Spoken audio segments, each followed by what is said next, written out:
أعوذ بالله من الشيطان الرجيم بسم الله الرحمن الرحيم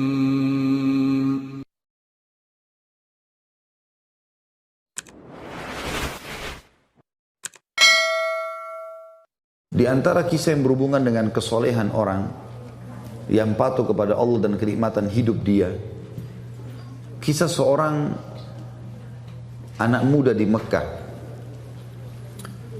Dari sekian ribu kisah, mungkin buku jutaan kisah orang soleh, di antaranya kisah anak muda ini yang sempat membuat hati saya merasa menambah keimanan.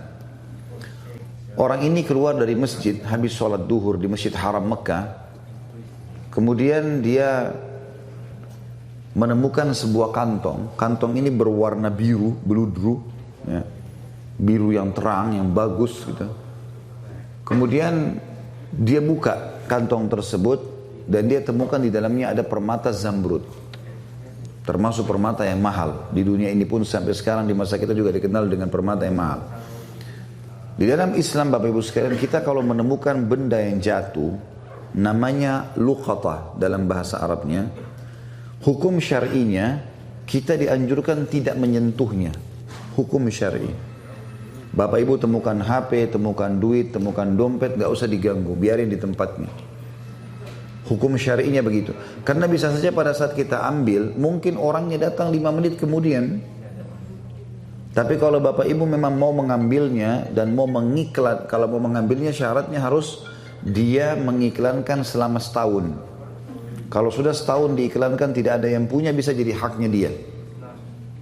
Hukum begitu, hukum luqatah. Tapi anak muda ini melihat di depan Masjid Haram ada kantong terjatuh, diambil sama dia, lalu dia naik ke atas sebuah batu, dia iklankan. Dia mengatakan, wahai penduduk Mekah, dengarlah, saya menemukan kantong ini, ya, dan siapa yang merasa memilikinya silahkan datang ke saya. Lalu diangkat sama dia tinggi-tinggi. Rupanya nggak ada yang mengaku. Dia teriak yang kedua kali, dia teriak yang ketiga kali, dia teriak yang ke-10 kali. Terus saja dia teriak, wahai muslimin, penduduk Mekah, ada nggak yang kehilangan kantong? Ini saya temukan. Nggak ada yang nyaut. Akhirnya dia bilang, karena di situ juga ada banyak pedagang-pedagang, maka dia bilang, wahai penduduk Mekah, kalau seandainya ada yang merasa barang ini milik dia, kalian sudah tahu rumah saya. Betul, orang-orang Mekah tahu rumah dia karena dia penduduk Mekah. Maka tunjukkan rumah saya. Dengan hikmah Allah, baru saja anak muda ini pulang ke rumahnya, ada satu orang tua lewat di situ, sudah berjenggot putih, naik ke batu yang sama, cukup tinggi, lalu dia teriak, wahai penduduk Mekah, apakah ada di antara kalian yang melihat kantong saya yang jatuh? Sekali dia bicara, orang masih belum terlalu dengar, karena waktu itu tidak ada pengeras suara kayak kita sekarang. 2 kali, 3 kali, ada satu pengusaha di situ, ada pedagang yang datang mengatakan, wahai kakek tua, tadi sebelum anda naik ke atas batu ini, ada orang yang, anak muda yang menemukan kantong, mungkin itu yang anda cari. Rumahnya di sana, ditunjukin. Ringkas cerita, kakek ini pun pergi ke sana, dan kakek ini waktu mengiklankan, siapa yang menemukan kantong saya akan kasih sekian dinar. Ya. Kalau tidak salah itu 50 atau sekian banyak dinar, ya. Jumlahnya cukup besar. Maka pada saat itu Bapak Ibu sekalian, dia pun datang, si kakek ini datang ke rumah si anak muda tadi. Setelah salam, dia datang ke sana, kemudian dia menawarkan menanyakan apakah memang kau temukan kantong. Dia bilang iya. Baik. Kemudian anak muda ini mulai menanyakan apa ciri-cirinya. Disebutkanlah cirinya semua seperti ini, seperti ini, seperti ini. Ini juga sifat orang muslim, ya, orang mukmin. Dia tidak boleh juga begitu orang mengaku main kasih saja. Perlu ditanya sama dia, dipastikan supaya jangan ada kesalahpahaman. Setelah dia pastikan semua memang betul punya kakek ini, maka dia pun memberikan. Dia pun memberikan kepada anak kakek tadi. Si kakek ini juga mengeluarkan uangnya tadi yang dia mau kasih, karena dia sudah janji mau kasih. Anak muda ini tolak, enggak, saya enggak mau. Saya tidak pernah mengembalikan dengan niat dibayar. Lalu orang tua itu mengatakan, tapi saya sudah niat. Dia bilang enggak bisa. Saya tidak mau. Terus saja si kakek tua ini mendesak anak muda untuk terima balasan. Dia bilang dia tidak mau. Sampai akhirnya si kakek tua ini sudah putus asa, dia nggak bisa berikan, dia pulang. Ringkas cerita Bapak Ibu sekalian, 3 bulan setelah itu, setelah kejadian ini, si anak muda ini merasa kehilangan atau kekurangan dari sisi pendapatan. maka dia dalam hatinya tersirat dia mau keluar dari Mekah, cari pekerjaan di luar Mekah, karena Mekah waktu itu belum zaman seperti kita sekarang. Dia bilang, saya mau cari rezeki, mau cari modal, nanti saya kembali lagi ke Mekah. Dia menuju ke Jeddah, ya, yang sampai memang dari zaman dulu sudah pelabuhan di sana. Dia naik kapal, kemudian dengan niat mau pergi ke satu negeri di Afrika sana cari kerja. Di tengah lautan, subhanallah, kapalnya dihantam oleh ombak, hancurlah kapal itu. Hancurlah kapal itu.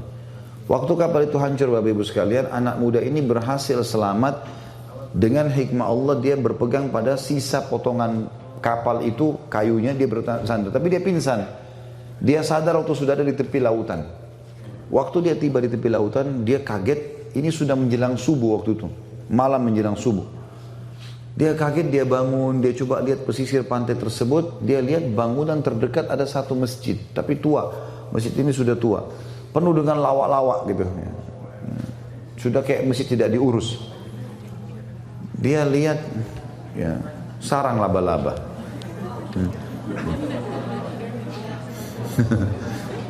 Baiklah. Yang jelas karena sudah tidak dirawat, maka kelihatannya sudah kumuh ya. Dia pun melihat waktu subuh sudah tiba dalam kondisi bajunya basah. Dia baru sadar dari pingsannya, dia bersihin masjid itu semampunya, lalu dia azan di masjid itu. Waktu dia azan, rupanya masyarakat sekitar situ dengar itu kalau ada azan. Maka mereka pada datang. Sholatlah bersama anak muda ini. Azan, sholat sunnah, kemudian iqamah. Disuruhlah anak muda ini jadi imam. Ditunjuk oleh orang situ jadi imam. Dia jadi imam, dia sholat. Begitu salam, lalu kemudian orang-orang ini bilang, Anda ini dari mana? Kamu ini dari mana? Dia cerita sama dia. Saya dari Mekah, saya naik kapal, kemudian kapal kami tenggelam, saya tiba di sini pinggir pantai, saya ada masjid, udah nggak dirawat, saya bersihkan, sudah waktu subuh saya azan. Kata mereka, kebetulan kami butuh imam, bisa nggak jadi imam di sini? Sekalian mengurus masjid ini, nanti kami kasih gaji. Baiklah, tinggallah anak muda tersebut 3 bulan. Jadi sekarang sudah 6 bulan peninggalkan 6 bulan dari kasus ketemu sama si kakek tadi. Kakek itu tinggalkan rumahnya tadi di Mekah 3 bulan, kemudian dia baru keluar dari Mekah. Setelah itu tiba di pulau ini, 3 bulan lagi dia tinggal jadi imam. Setelah 3 bulan rupanya karena dia anak muda yang hafal Quran, dia juga punya ilmu syar'i, ilmu agama yang bisa diajarkan, maka masyarakat sempat suka dengan dia. Lalu dimintalah dia untuk menikah dengan salah satu anak gadis di pulau itu gitu. Apakah kami mau kau nikah dengan anak gadis ini? Bersedia? Dia bilang baiklah. Dia mau menikah karena memang dia masih bujang belum menikah. Kemudian pada saat itu Bapak Ibu sekalian didatangkanlah wanita. Seorang anak gadis pakai cadar. Tapi di bagian lehernya wanita itu ada kalung. Dan kalung itu diikat, ada permatanya. Permatanya itu batu zamrud warna biru. Maka si anak muda ini, waktu perempuan tadi datang di depannya, buka cadarnya, matanya tertuju ke batu itu. Orang-orang di sekitar itu bilang, hai anak muda, kau zalimi perempuan ini. Kami datangkan untuk kau lihat wajahnya. Sunnah Nabi SAW kalau mau menikah, melihat wajah wanita dan telapak tangannya. Tapi kenapa kau lihat perhiasannya? Gitu kan? Maka kata anak muda ini, saya punya kisah dengan perhiasan ini, batu ini. Saya sangat yakin batu ini yang saya temukan 6 bulan lalu di Mekah. Dan kisahnya saya temukan, saya iklankan, terus datang seorang kakek tua yang mengaku. Begitu dia bilang kakek tua, tiba-tiba ya, orang-orang di masjid itu mengatakan Allahu Akbar, bertakbir semua. Kata anak muda ini, kenapa kalian bertakbir? Kata mereka, apa kau tahu siapa kakek tua yang kau temuin itu? Dan kisah yang kau sampaikan tentang batu permata, betul permatanya ini dia. Kata anak muda ini, tidak, saya tidak tahu. Kata mereka, itu adalah ayahnya anak perempuan ini. Ayahnya anak perempuan ini. Semenjak dia pulang ke pulau ini 3 bulan lalu gitu kan, 6 bulan lalu dia pulang ke pulau ini, dia bilang dia selalu cerita tentang kamu. Dan dia meninggal sekitar 3 bulan, beberapa hari setelah dia pulang. Dan itulah sebabnya kenapa masjid ini tidak diurus, karena dia dulu imam di sini, nggak ada yang bisa gantiin. Dan dia sebelum meninggal berdoa, dan kami dengar dia berkata, ya Allah, jadikanlah anak muda di Mekah itu jodoh anak saya. Itu kisah nyata. Kata anak muda ini, subhanallah, saya menikah dengan istri saya ini, maka permata itu yang tadinya dia kembalikan karena Allah, nggak mau terima balasan, gitu kan? Dia bilang saya kembalikan sekarang menjadi milik saya sama istri saya. Berjalan 6 bulan pernikahan selanjutnya, dengan hikmah Allah ajal istri saya datang, meninggal, maka saya menjadi pewaris tunggalnya permata itu. Dia kembalikan tadi karena Allah. Allah balas dia, permata itu jadi punya dia. Kuasa Allah subhanahu wa ta'ala. Ada banyak kisah berhubungan dengan seperti ini.